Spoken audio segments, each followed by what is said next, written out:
fiaonan'ireo mpitondra teo aloha na ny ankehitriny amin'Andriamatoa filoha teo aloha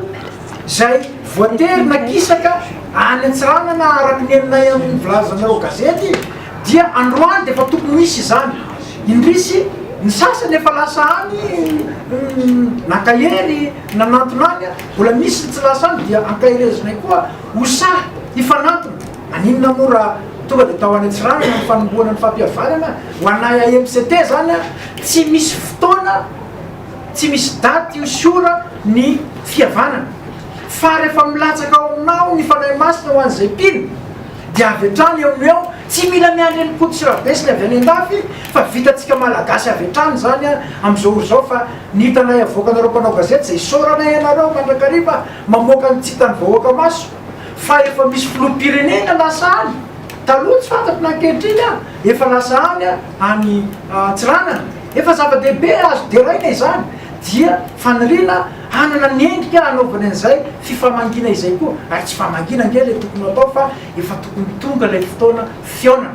sainga raha ilaina aloha ray aman-dreny ara-panay manana legitimité amin'ny fampihavanana zay toriny mandrakariva any am-piangonana dia anjarany manana andraikitra goavana koa ireo tompony andraikitra ara-piangonana ireo avy hatrany de amory ary fantatray fa efa vita izany efa vita ny fifanantonan'ny mpitondra fiangonana amin'izy samizy raha tsy lazany amin'ny FFKM fotsiny mba hafahana rehefa fantatra daholo ny olana ny fahamarinana teto amin'ny firenena teto amin'ny firenena dia miroso isika amin'ny antsoina hoe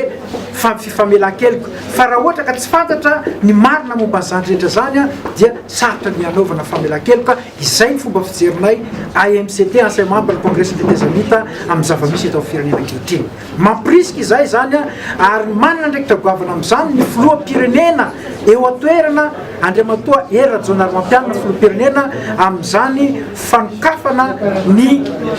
lalana makany amin'ny fampihavanam-pirenena miainga avy amin'ny tena zava-misy marina teto amin'ny firenena ka ray aman-dreny izy ireo fantatray fa fantatra izy ireo tokony ho atao na izany anefa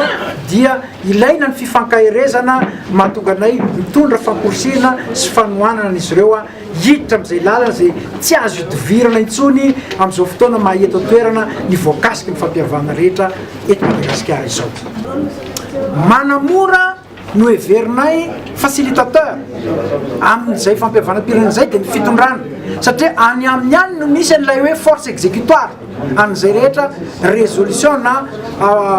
hevitra mivoaka avy amin'ny fampihavana izany fa mba tsy hampisy aiay intsony dia tsy maintsy misy fiarahany miasa amin'ny karazana société civile sy ilay fikambanana nyreo gardien de la moralité dans l'église zany hoe reo chef d'église anakefatra misy eto Madagasikara ary zahay mino fa efa nisy ny fifanantonana tamin'ny mpitondra sy ireo mpitondra fiangonana ireo ary ny société civile samy hafa zay mankatoa sady efa nisy fotoana ny teninan'izy ireo amin'ny fankatoavana izay fampihavana-pirenena izay